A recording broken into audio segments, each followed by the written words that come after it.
যা লাইনে যা। এবার ছোটটাকে না ধরা হলো, লাফে ফেল হয়ে গেল। সে বাড়ি যা, বুঝেছেন কথা? বাড়ি যা। ছোট ছেলেটা বলল, চাচা আমরা দুই ভাই একসাথে মিলে আমার মাকে বলেছিলাম, মা গো নবী নিয়ে গেলে ভালো, আর যদি না নিয়ে যাই মদিনায় কেঁদে বেড়াবো, কিন্তু তোমাকে কাঁদাতে আসবো না। আচ্ছা, নবীকে না বলে আমাকে লোক করে দলে ভরে দেন না, বলেন না যে ও লাভে হয়নি, কথা কহেন না, আমাকে দলে ভরে দেন। সাহাবী বলেন, বাবা নবীর কাছে লোকা জন্য চলে না, চলে না,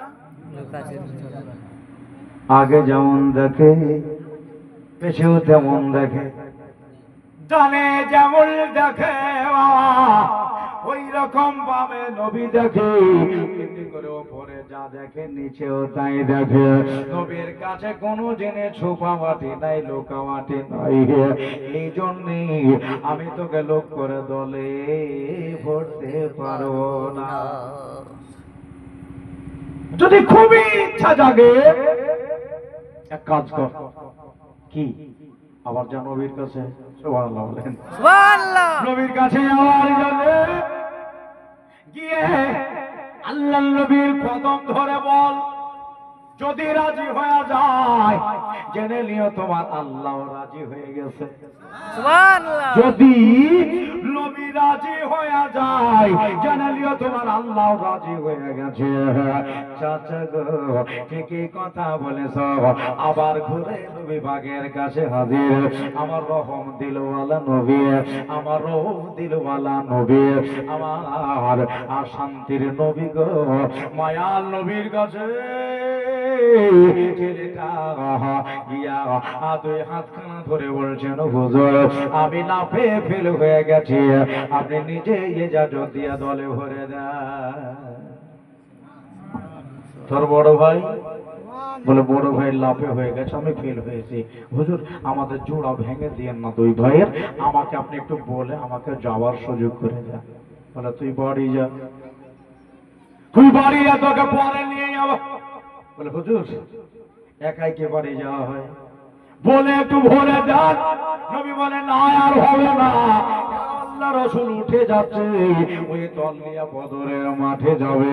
ছোট ছেলেটা দেখলো আর তো আমার যাওয়া হবে না, আর আমার যাওয়া হবে না, নবীর কথা অমান্য করে যদি আমি যাই নবীর সাথে বিয়াদবি হয়, যারা নবীর সাথে বিয়াদবি করে তারাই যে আল্লাহর সাথে বিয়াদবি করে।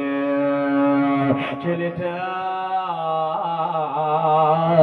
বললেন, হুজুর একটা মিনিট শুধু বসে যান, আমার দুইটা কথা শুনে যান, আমাকে নিয়ে যান আর চাহে না যান, শুধু কথাটা বলার সুযোগ দেন। নবী আমার বসে গেলেন, বল বাবা কি বলবি বল। ছেলেটা বলে, হুজুর ওই যুদ্ধের ময়দানে শক্তিওয়ালার দরকার নাই, আপনার বেশক্তিওয়ালা পাহলওয়ানের দরকার না, বেপাহলওয়ান। আল্লাহর নবী বলেন আমার লোকজন কম, এই জন্য শক্তিওয়ালা হলে বেশি ভালো হয়। নবী বললেন কেন, কিসের জন্য? বলে হুজুর আপনি বলেন শক্তিওয়ালার দরকার, আমার 1 বছরের বড়, আমার বড় ভাইকে নিলেন, আমারে নিলেন লাভ, কিন্তু নবী গো নবী গো আমার বড় ভাইয়ের চাইতে আমারই শক্তি বেশি।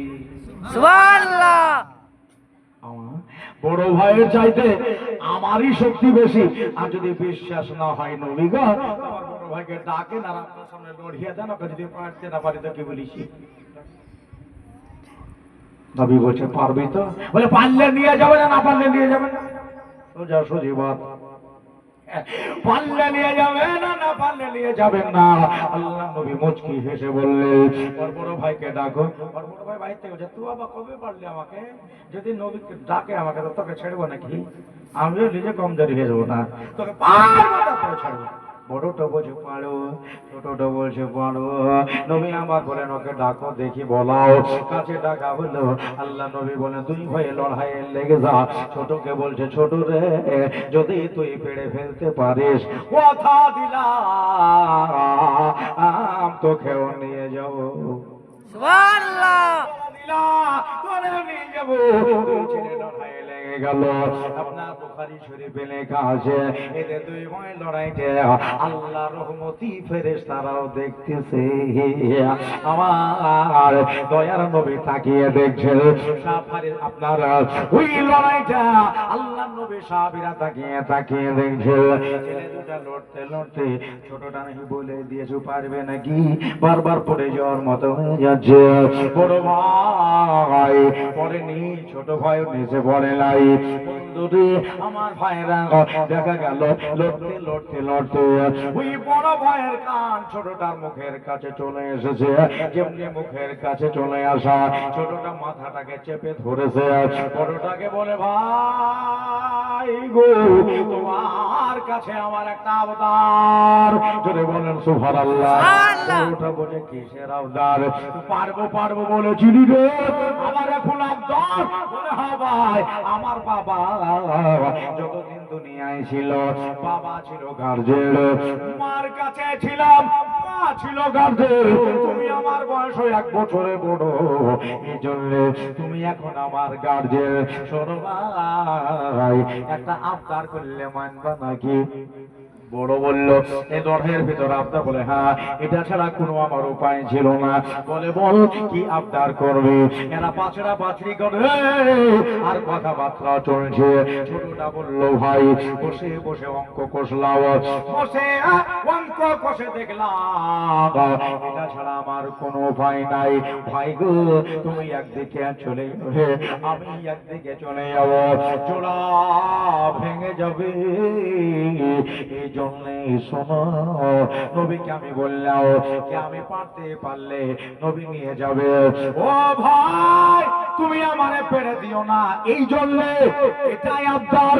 তুমি নিচে হয়ে যাও, তুমি পারলেও নিয়ে যাবে, না পারলেও নিয়ে যাবে।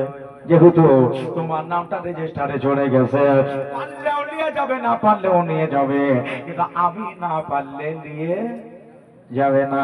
ভাই রে এটাই আমার আবদার, তুমি নিচে হয়ে যাও আর তোমার বুকের উপরে আমারে বসিয়ে নাও। বড় ভাই বলল আর ঠিকই বলেছিস। বড়টা নিচে হয়ে গেল আর ছোটটাকে বুকের উপরে বসিয়ে নিল। সুবহানাল্লাহ। ধুলাবালি ছেড়ে নবীর সামনে গিয়ে হুজুর দেখলেন আমি যে পারবো বলেছিলাম ওকে, পেরেছি কিনা বলে। আর আপনি কথা দিয়েছেন পারলে নিয়ে যাবো, নবী মিথ্যা বলে না, নবী মিথ্যা বলেন না। ও দাদারা আমার মা বোনেরা, আল্লাহ রাসূল বলেন যা দুই ভয়ে লাইনে ঢুকে যা। জোরে বলেন একবার সুবহানাল্লাহ। সুবহানাল্লাহ। ইসলামের সৈনিক দুটা বেড়ে গেল রে, দুটা বাড়লো, কিন্তু যাবার আগে আমার কাছে একটা কথা শুনে যা। আল্লাহ নবী নিজের কাছে ডেকে নিয়ে তুই আঙুলি ধরিয়ে দিলেন, তুই এটা ধর, তুই এটা ধর। ধরিয়ে দিয়ে বলেন বাবা ওপর দিকে তাকা। ছেলে দুটা আঙ্গুল দুটাকে চেপে ধরে ওপর দিকে যেমনি তাকালেন, ছেলে দুটাকে কয় বল এবার ওপর দিকে তোমরা কি দেখতে পাও?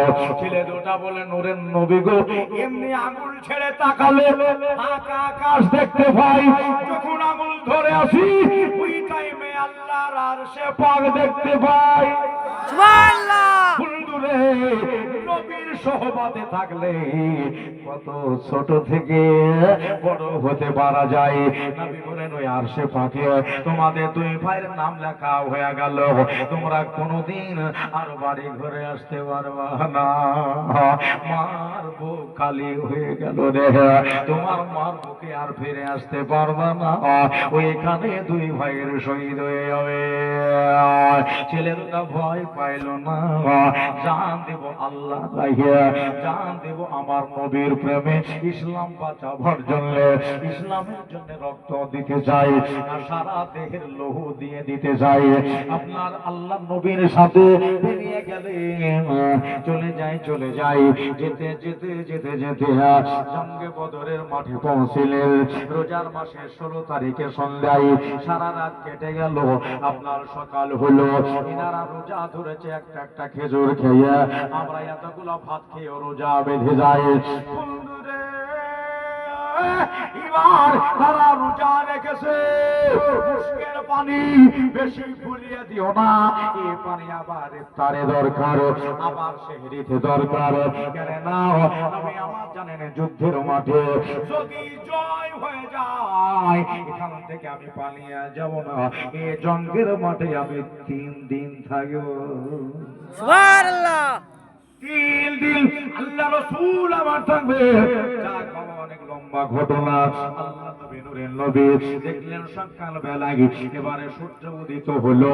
সূর্য উদিত হওয়ার আগে ওই 313 জন সাহাবী নিয়ে নবী আমার দোয়া করলেন, আল্লাহ সর্বপ্রথম ইসলামের জন্য জিহাদ করতে এসেছে, মাহবুদ গো আল্লাহ আমাদের ফাতা দিয়ে দিও। মওলা, প্রথম যুদ্ধের মাঠে যদি হেরে যাই, মানুষেরা বলা বলি করবে, নবী এত জানে যুদ্ধের মাঠে কেন হেরে গেল, এই কথাটাই মানুষ কহাকহি করবে। ইয়া আল্লাহ, যুদ্ধের মাঠে জানে আমার ফাতা হয়। সাহাবায়ে কেরাম বলতেছেন আল্লাহুম্মা আমিন, আল্লাহুম্মা আমিন। এইভাবে দোয়া হয়ে গেল। নবী বলেন, আমি যতক্ষণ না বলবো জঙ্গের দিকে কেউ অগ্রসর হবে না। ওরা যতই উত্তেজিত হোক না গেল, ওরা যতই মাথা গরম করুক না গেল, কেউ আগে যাবে না আমার বিনা অনুমতিতে। আল্লাহ নবী সাল্লাল্লাহু আলাইহি ওয়াসাল্লাম সবাইকে নিয়ে বসে আছে। ওই কাফেরদের দিক থেকে 3 জন কাফের বেরিয়ে আসলো। একটার নাম হলো উতবা, উতবার আপন বেটা নাম হলো ওয়ালিদ। 2 জন হলো, একজন কাফের যার নাম হলো আপনার সাইবা। 3 জন আপনার কাফের বেরিয়ে এসে জঙ্গে বদরের মিডিলে আল্লাহর নবীকে নাম ধরে বারবার করে গালি দিতেছে। খুতবাতে নাইমে 2য় খণ্ডে লেখা আছে, সাহাবীদের ভিতরে একটা সাহাবীর নাম হলো আবু হুযায়ফা রাদিয়াল্লাহু তাআলা আনহু। তিনি বললেন, ইয়া রাসূলুল্লাহ, ইয়া হাবিবাল্লাহ, সইতে পারি না নবী গো, আপনাকে গালি দেয়। আবু হুযায়ফার বুকে অনেক যে খঞ্জর ঢুকতেছে, একবারে চিরতা হুয়াতির আমার কলিজা ফেটে যাচ্ছে। হুজুর একটাবার আমারে অর্ডার দেন, ওদের 3 জনের মাথা আমি মাটিতে ফেলিয়ে দিয়ে তারপরে আপনার কাছে ফিরে আসছে। আল্লাহ নবী বললেন, ও আবু হুযায়ফা, চুপ করে বসে থাকো, আমি যাকে অর্ডার দেব সেই যাবে যুদ্ধের ময়দানে, আমি যারে দেব না সে যাবে না। নবী আমার বসেছিলেন, দাঁড়িয়ে গেলেন। যেমনি দাঁড়িয়েছে আল্লাহ নবী দাঁড়ানো দেখে সাহাবায়ে কেরাম কিয়াম করলেন, দাঁড়িয়ে গেলেন, দণ্ডায়মান হলেন। দেখা গেল পশ্চিম দিক থেকে একটা ঘোড়সওয়ার ঘোড়ায় চড়ে এত জোরে ঘোড়া দাঁড়িয়ে চলে আসে। এ অশ্ব আরোহণকারী ঘোড়া থেকে পড়ে গেলে মনে হয় বুক ফেটে মারা যাবে, এত জোরে ঘোড়া দাঁড়িয়ে আসে। দেখা যাক এ পথচারী কোন দিকে যায়। ঘোড়া দাঁড়িয়ে এসে একবারে লাগাম টেনে দাঁড়িয়ে গেল আমার নূরের নবীর কাছে। সুবহানাল্লাহ। সালাম আরজ করলেন, আসসালামু আলাইকা ইয়া রাসূলুল্লাহ। নবী বললেন, ওয়া আলাইকুম আসসালাম। তোমার চোখ মুখ ঢাকা কেন, কোন দেশের মানুষ, কে তুমি? নবী জানেন, কিন্তু সাহাবীদের শোনাইতে হবে। ইনি বললেন, ইয়া রাসূলুল্লাহ, আনা জিবরিল। সুবহানাল্লাহ। একবার বলবেন না? সুবহানাল্লাহ। বললেন, ইয়া রাসূলুল্লাহ, আমি হলাম জিবরাইল। জিবরাইল বলে, নাম জি হ্যাঁ, আমি হলাম মালাইকার ভিতরে একজন। আল্লাহ তাআলা আমাকে সাইয়্যিদুল মালাইকা করেছে, তামাম ফেরেশতার সর্দার বানিয়েছে। আমার নামই হলো জিবরিল। বলে জিবরিল কি খবর নিয়ে এসেছো? কোন কি কোরআন শরীফের আয়াত আসলো, কোন কি আয়াত নাজিল হলো? জিবরিল বলেন ইয়া রাসূলুল্লাহ, ইয়া হাবিবাল্লাহ, আয়াত নাজিল হয়নি, তবে আল্লাহর হুকুমে আপনার কাছে আমি আসলাম। শুনেন শুনেন শুনেন, এই জন্য আসলাম। আল্লাহ মানে পাঠাইলেন, হুজুর এক্ষুনি যুদ্ধটা শুরু করে দেবেন, একটু দাঁড়াও, আপনার কাছে আমি পাইগামটা আগে নিয়ে চলে এলাম, আগে খুশির সংবাদ নিয়ে এলাম। আমার পেছে এখনো 3000 ফেরেশতা আসছে। সুবহানাল্লাহ। 3000 রহমতের ফেরেশতা আসছে আপনার দিক থেকে বাহ বাহ বলার জন্য, আপনার দিক থেকে খুশির সংবাদ জানাবার জন্য। নবী আমার বুঝে গেলেন আমার জিত হয়ে গেল। সুবহানাল্লাহ। জিত আমার হয়ে গেল। 14 সেখানে আরো যদি 14 লাখ আসে তারা জিততে পারবে না। কেন না? আমার দলে 3000 ফেরেশতা অলরেডি চলে আসছে। একটা তো চলে এসেছে। জিবরিল মিথ্যা বলে না, মিকাইল মিথ্যা বলে না। আমার দাদারা, আমার ভাইরা, বন্ধুরা রে, যুদ্ধ এবার শুরু হবে। নবী আমার বললেন, ও সাহাবারা রেডি থাকো, যাকে যখন বলবো সে যাবে। তিনজনায় গালিগালাজ শুরু করলো। আল্লাহর নবী কই রে, ওই 9 বছরের ছেলেটা কই? ইনি বলতেছেন আনা হাজিরুন, এই তো হুজুর আমি ছোট্ট তলোয়ার নিয়ে দাঁড়িয়ে আছে, তোকে যেতে হবে এবার। বলে ঠিক আছে হুজুর, আনা রাজিউন, আমি রাজি আছি, যাবো তাহলে হুজুর? বলে একাই নয়, দাঁড়াও, আরো 2 জন রেডি। ওরা যেমন 3 জনা, তোমরাও যাবে 3 জনা। হুজুর বলেন আব্দুল্লাহ বিন রাহা কোথায়? হযরত আব্দুল্লাহ বিন রাহা বলে এই তো হুজুর আমি হাজির। আল্লাহ রাসূল বললেন হযরত আউফ তুমি কোথায়? বলে হুজুর আমি। বলে তোমরা 3 জন ওদের 3 জনের মোকাবেলা করো। প্রথম যুদ্ধের সূচনা শুরু হচ্ছে। আল্লাহর নবীকে সালাম করে 9 বছরের ছেলে আগে বেড়ে গেলেন। তারপরে আব্দুল্লাহ বিন রাওয়াহা আগে বেড়ে গেলেন। তারপরে আগে বাড়লেন। 3 জনের মোকাবেলা শুরু হবে। ওয়ালিদ বলতেছেন এইটুকু রাখালের সাথে যুদ্ধ করব না। বাচ্চা ছেলে দেখে আমার একটা নাম আছে, বিদেশ বিদেশে পালওয়ানি করতে যাই, আর আমি যদি 9 বছরের ছেলের সাথে পালওয়ানি করি, একটা বদনাম হবে না? অত বড় পালওয়ান ছোট ছেলের সাথে লড়াই করলে আমাকে থুথু দিবে না লোকে?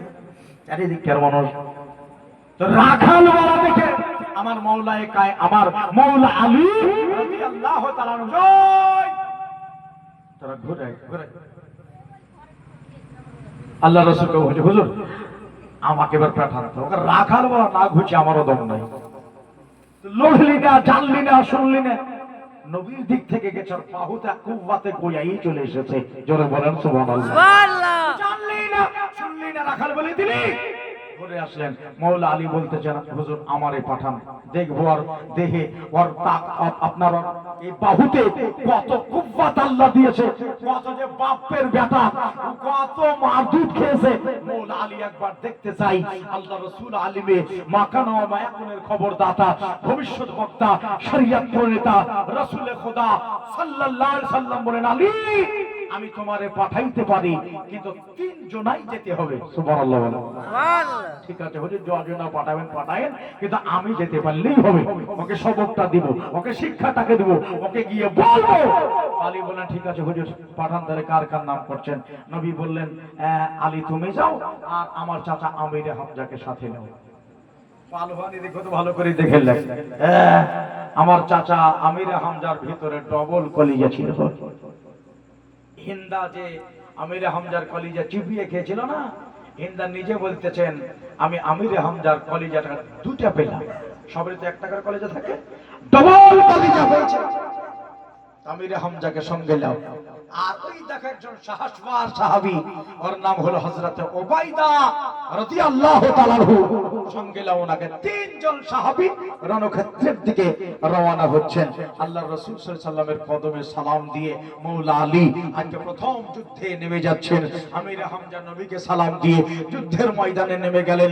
হযরতে আব্দুল্লাহ বিন হযরতে উবাইদা রাদিয়াল্লাহু তাআলা আনহু এক হাতে ইসলামিক পতাকা, ইসলামী ঝান্ডা, এক হাতে উলঙ্গ তরবারি নিয়ে রাসূলের খোদার পায়ে আপনার চুম্বন দিয়ে নবীকে বলেন, হুজুর আমার জন্য দোয়া করবেন। আল্লাহর কসম করে আপনাকে সাক্ষী রেখে খোদাকে গালাহ করে একটা ওয়াদা করে গেলাম, আমার ভেতরে যতক্ষণ প্রাণ থাকবে, আমার ভেতরে যতক্ষণ জান থাকবে, আল্লাহর কসম ইসলামী ঝান্ডা আমি খোদার জমিনে পড়তে দেব না। সুবহানাল্লাহ। সাহস, দিওয়ানা, মস্তানা আমার উবাইদার দিওয়ানগি দেখে ফিদা হয়ে গেল।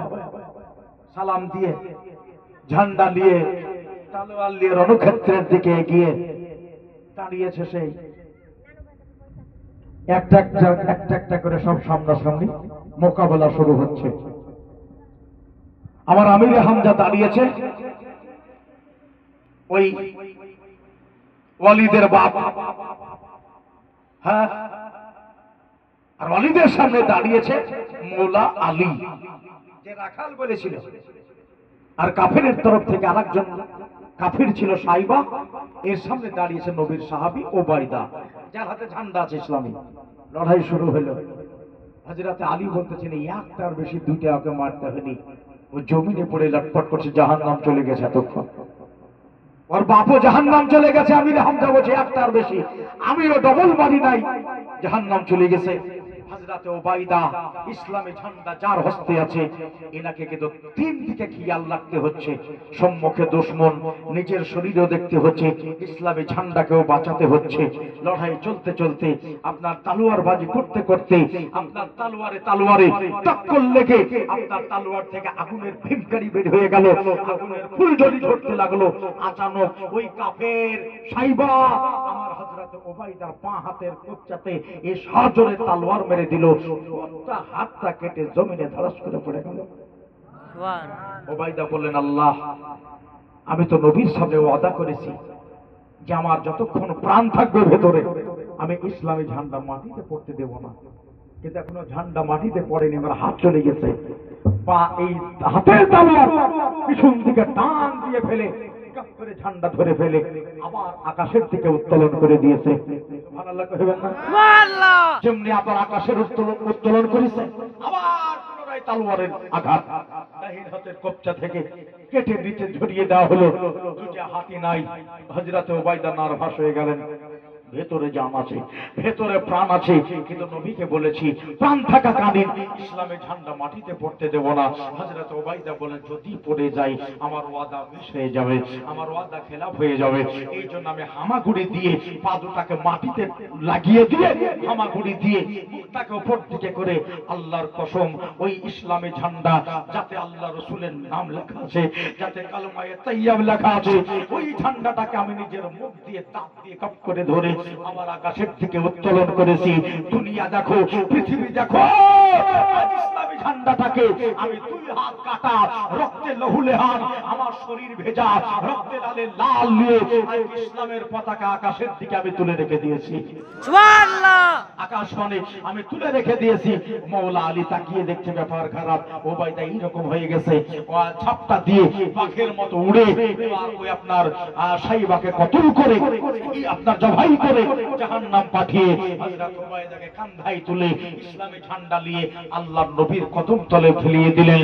হযরত উবাইদা বলে, আল্লাহর নবী গো, নূরের নবী গো, একটা কথা বলবো, আমার কখন শহীদ হবে? সুবহানাল্লাহ। সুবহানাল্লাহ।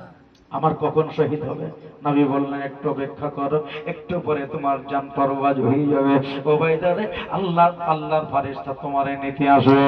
ওই ভাইরা আমার দাদারা, যখন আলের এই আপনার তলোয়ারের ফুল ঝরে আগুনের ব্যাপার দেখলো, কোনো কাফের আগে আসতে চাহে না, তারা সবাই ভয়ে কম্পিত হয়ে গেল। আলীর সামনে একে একে যদি 5000 যায়, আলীর কাছে কিছুই জুড়বে না। এই জন্য দূর থেকে ঘেরাও করে নিল, মানুষ বিচ্ছিন্ন হয়ে গেল। আল্লাহর নবী নবীর সাহাবারা নিজে বুদ্ধি নিয়ে কাম চালাইতেছে। আল্লাহ নবী বলেন কেউ বিভ্রান্ত হয়ে যাবে না, নিজের নিজের জায়গায় দাঁড়াবো, দৌড় দিয়ে আগা পিছা হয়ে যাবে না। কিন্তু ওই ছেলে দুটো দেখলেন আমরা হারিয়ে গেছি, সবাই শুধু মাথা আর মাথা, কেন না গুলি বারুদের লড়াই নাই, বম পিস্তলের লড়াই নাই, মিসাইলের লড়াই নাই, পরমাণুকের লড়াই নাই। আপনার হাসা কায়দা দিয়ে মারতে গেলে কাছের থেকে মারতে হয়, তীর দিয়ে মারতে গেলে মুখ চিনে মারতে হয়। একজন সাহাবী দাঁড়িয়ে রয়েছেন, চাচা গো একটু দাঁড়িয়ে দাঁড়, হাতটাকে চেপে ধরে বলে চাচা মানুষকে তো ভালোভাবে চিনা যাচ্ছে না, ওই দলের ভিতরে আবু জেহেল কার নামে একটু দেখিয়ে দাও।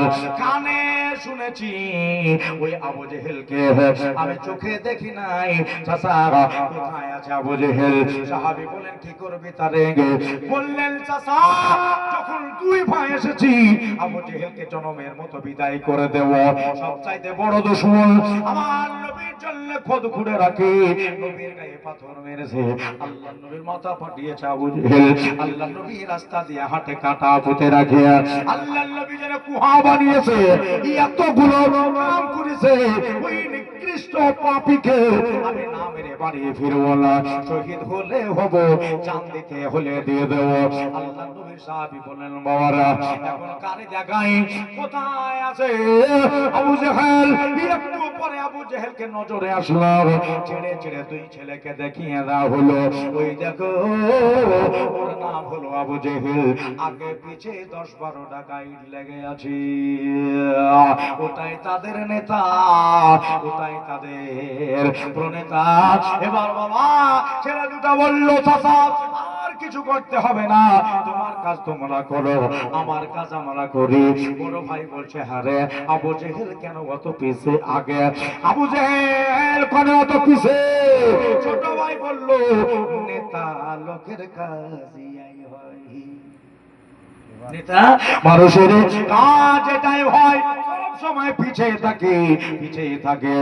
বন্ধুরে আমার ভাইরা, আমার মা বোনেরা, ছোট ছেলেটা বলল ভাই যেখানে থাক না কেন চলো যাবো। বড় বললো কেমনে যাই? ওরা তো মেরে দেবে। ছোট বললো মেরে যাই দিবে, আমরা তো জান দেওয়ার জন্য এসেছি। কিন্তু ছোটটা বলছে ভাই আমরা আমাদের ভেতরেও ছোট, ওদের ভেতরেও ছোট, ওরা মুখে মুখে তাকাতাকি করুক, মুখ চিনে না মারলে যে নিজের মানুষ ক্ষতি হবে, নিজের মানুষ খুন হবে, এই জন্য ওরা মুখে মুখে তাকাতাকি করুক, চলো আমরা নিচে নিচে হাঁটতে লাগি। ছোট ছেলে দুটো হাঁটতে হাঁটতে একবারে আবু জেহেলের পেছে দাঁড়িয়ে গেছে, দাঁড়িয়ে গেছে। বন্ধুরে আমার দাদারা রে আমার, ছোট ছেলেটা বলছে হায় আল্লাহ আসলাম বটে কিন্তু কাজ হবে, বড়টা বলছে না বোধহয় কাজ হবে না। আবু জেহেলের মাথার দিকে একবার তাকাই, একবার পায়ের দিকে তাকাই, বড় ভাই ইশারা দিয়ে ছোটটাকে বলছে কাজ হবে না। কেন হবে না? বললো এক তলোয়ার কিনে আবু জেহেলের গর্দানে যদি মারতে পারতাম জনমের মতো বিদায় হয়ে যেত। কিন্তু আবু জেহেল অত উঁচা মানুষ, আমরা হলাম ছোট, একটা তলোয়ার মালে পিঠ পর্যন্ত যাচ্ছে, উপরে কিন্তু যাচ্ছে না, পিঠে লেগে গেলে পিঠ কেটে যাবে, মরবে না, এদিক থেকে মেরে হাতে লাগবে, মরবে না, গর্দন যে হাতে পাবো না। ছোট ভাই বলল চিন্তা করিস না, ইশারা দিয়ে সব হচ্ছে। বললো তুই দাঁড়া ডালে আমি দাঁড়াই ভাবে, একসাথে তলোয়ার মারবো। আবু জেহেলের ডাঙ্গে যখন ডাং কেটে নিচে পড়ে যাবে তখন কি গর্দন হাতে পাবো না? সুবহানাল্লাহ। করে যখন নিচে পড়ে যাবে তখন গর্দন হাতে পাবো না? বলে তাইলে পাবে, চিন্তা করো না, চিন্তা করো না। দুই ছেলে মেরেছে আবু জেহেলের টাঙ্গে, আবু জেহেল ধপ করে নিচে পড়ে গেছে। ছোট ছেলেটা বলে এখানে আর দাঁড়াবো না। কেন না? মার আবু জেহেলের গর্দানে মার। আবু জেহেলের গর্দানে দুই তলোয়ার পড়ে গেল। ছোট ছেলেটা বলো চল ভাই যাই, এবার আমার নবীজির কাছে যাই, আল্লাহর নবীকে যতক্ষণ না দেখবো ততক্ষণ আর যুদ্ধ আমরা নামবো না। দুই ছেলে আটলো, নবী গো নিকৃষ্ট আপনার দুশমনকে আপনার একবারে দিল কাটে কাটা দুশমনকে যখন ছেড়ে বিদায় করে দিয়েছি রাসূলুল্লাহ, এখানে তলোয়ার মেরেছি কিন্তু আপনারে ভুলি নাই, ভুলবো না গো জীবনে তোমায় ভালোবাসি যে তোমারে। জোরে সুবহানাল্লাহ বলেন। সুবহানাল্লাহ। ভুলবো না গো নবী জীবনে তোমায় ভালোবাসি যে তোমারে, ভালোবাসি গো নবী ভালোবাসি গো, শুধু মুখে নয় অন্তরে গো, অন্তরে গো, অন্তরে গো। ভুলবো না গো নবী জীবনে তোমায় ভালোবাসি যে তোমারে। ছেলে দুটো হাঁটতে লাগলো। ভাই দাদা, এই ছেলে সাহসবার ছেলে, এই ছেলে আমার নবীর প্রেমিক ছেলে, এই ছেলে নবীর সাহাবী ছেলে। সুবহানাল্লাহ। এরা দুইজন দরুদ শরীফ পড়তে পড়তে আমার নবীর কাছ পর্যন্ত যাওয়ার ওয়াদা করে এরা হাঁটছে। এদিকে হালচাল বাজ গাই, কুহুরম বাজে গেল যে 10 থেকে 12টা গাইড আমরা জোগাইতেছি, কিন্তু এর ফাঁকে আবু জেহেলকে মারলো কে? এত ঘেরাও করে আছি, মারলো কে? একটা গাইডের পায়ের সাথে মানে ধর পড়াচ্ছে। আবু জেহেল এখনো কিন্তু মরেনি, আর একটা রগ কাটা পড়েনি, ধর পড়াচ্ছে। এই রগটা কিন্তু হাদিসে লেখা আছে, হযরতে ইবনে মাসউদ রাদিয়াল্লাহু তাআলা আনহু শেষ পর্যন্ত এই রগটা কেটেছিল, কিন্তু বাঁচবে না, তো মরিয়ে গেছে ধরে না, শুধু জানটা আছে ধুরুপ ধুরুপ করছে। তো আবু জেহেলের পায়ের সাথে একটা গাইডের পায়ে ঠাসা লেগে গেল। তাকিয়ে দেখছে আবু জেহেল বেকার। ওই জায়গাতে আবু জেহেলের আপন বেটা আকরামাও আছে। চোখ লাল হয়ে গেল, কে মারল, কে মারল? আচ্ছা তাহলে ছোট ছেলে দুটো মারা গেল নাকি রে? হ্যাঁ, দৌড় দৌড়াও। এরাও এগিয়ে যায়, এরাও পিছন পানে দৌড়ে যায়। আকরামা বলল, শোন, ওরা নবীর দিক থেকে এসেছে। সুবহানাল্লাহ।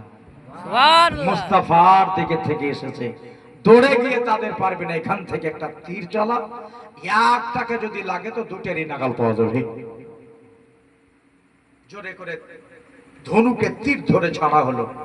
এত জোরে একটা তীর সাই সাই করে আওয়াজ করে লাগবে তো লাগ। ওই 9 বছরের ছোট্ট ছেলেটা, যার বেশি বুদ্ধি, পিঠের দিকে পাতার ফাঁকে লেগে একবারে কলেজা ফেড়ে সামনে দিক বাহির হয়ে গেল। ছোট ছেলেটা নার্ভাস হয়ে গেল, বড়টার ঘাটটাকে চেপে ধরেছে, ভাই আমাকে ধরো, আমাকে তীর লেগে গেছে। বড় ছেলেটা বলছে দেখি। তাকিয়ে জামা ছেড়ে দেখছে দুইটা রক্তের মুখ জারি হয়েছে, পিছন দিক দিয়েও রক্ত চুয়ে যায়, সম্মুখ দিয়েও রক্ত চুয়ে যায়। ছোট ছেলেটা বলছে আর আমি দাঁড়িয়ে থাকতে পারছি না ভাই, কলিজা খাম হয়ে গেছে, যন্ত্রণা করতেছে, আমাকে নিচে বসিয়ে দাও। ছেলেটাকে বসিয়ে দেওয়া হলো। ছোট ছেলেটা বসেও থাকতে পারে না, যন্ত্রণার পর যন্ত্রণা, শুয়ে কাতলা মাছের মতো শুধু অপসাই ধাপসাই। ছোটটা বলছে বড়টাকে, ভাই তুমি আমার কাছে দাঁড়িও না, তুমি এখান থেকে চলে যাও, নবীর কাছে পালিয়ে যাও, আর আমার সালামটা দয়ার নবীর কানে একবার পৌঁছে দিও। ইসলামের জন্য আমার ছোট ভাই জান দিয়ে দিয়েছে, রক্তে লালে লাল হয়ে গেছে, লাহুলে আন হয়ে গেছে, যাও তুমি চলে যাও। বড়টা বলছে ভাই রে, জোড়া হয়ে আসলাম, তোকে দেখে আমি কেমনে পালাই রে ভাই।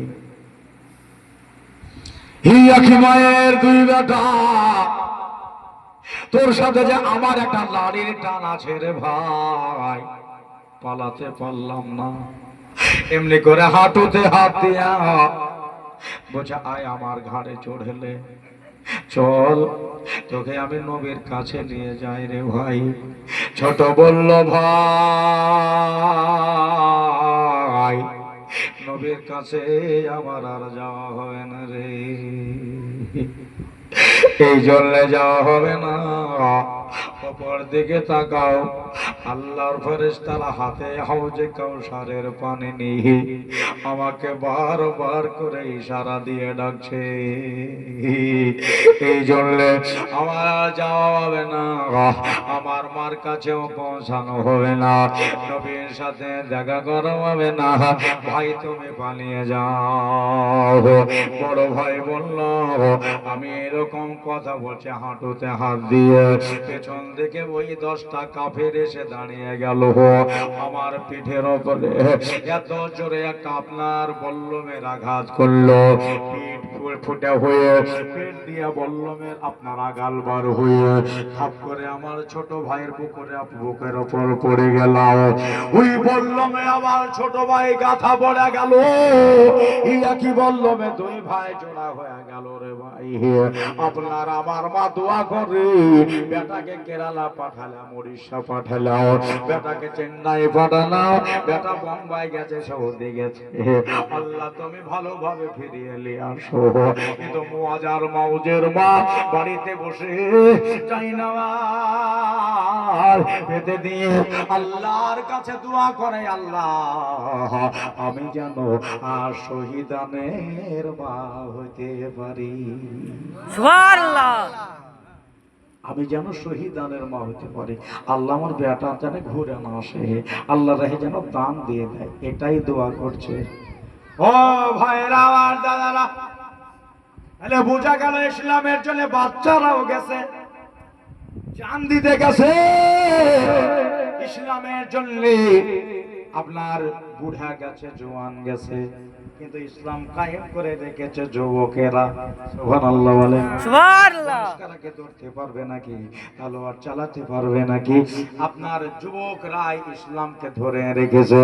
কায়েম হলে ইসলামের জন্য সমস্ত সুন্নি মুসলমান ঝাঁপিয়ে পড়ো, কেননা ইসলামের উপরে কেউ যেন দাগ না থাকে। আজ সারা পৃথিবীতে মুসলমান লাঞ্ছিত, পদধূলিত, নির্যাতিত। দেখেন আজকে গাজার মুসলমান, ফিলিস্তিনি মুসলমান কত অসহায়, আর কত অসহায়। আমরা ভারতবর্ষের মাটিতে ঈদের নামাজ বাকায়দা জামাত করে পড়ছি, তারা জানাজার নামাজ পড়ছে। আমরা ঈদের নামাজ খুশির সাথে জামাত করে ঈদগাহের ময়দানে পড়ছি, তারা জানাজার নামাজ পড়ছে। তাদের ঈদ হলো না, তাদের সেমাই খাওয়া হলো না, বিরিয়ানি হলো না, কোফতা হলো না, আমরা খুশির সাথে খাচ্ছি, তারা ক্রন্দনে মেতে আছে। আল্লাহ আমি দুআ চাই, যেখানে যেখানে মুসলমান আছে, যত দূরে আছে, আল্লাহ তুমি মুসলমানকে হেফাজতে রাখিও। জোরে বলেন আল্লাহুম্মা আমিন। আল্লাহ আল্লাহ মুসলমানের উপরে রহম ও কারামের নজুল দাও। আল্লাহ মুসলমানকে গায়েবানা ইমদাদ করো, সাহায্য করো। আল্লাহ মুসলমানের বাড়িতে আল্লাহ বরকত নামিয়ে দাও। ইয়া আল্লাহ, ইয়া আল্লাহ, মুসলমানদেরকে তুমি রক্ষা করবা। তুমি যেমন তোমার কাবা ঘর রক্ষা করেছো, আল্লাহ মুসলমানদের তুমি রক্ষা করো, এটা আমাদের দোয়া থাকবে। আল্লাহর কাছে দোয়া চাই। এখানে যতজন এসেছে, আশেপাশে ভাইয়েরা, মায়েরা, দাদারা, দিদিরা যেখান থেকে দোয়া করতেছেন, বসে শুনতেছেন, সবাইকে নিয়ে এখন দোয়া করব। বাড়িওয়ালা ভাইজান আমার যে উদ্দেশ্য নিয়ে আজকের পবিত্র সভার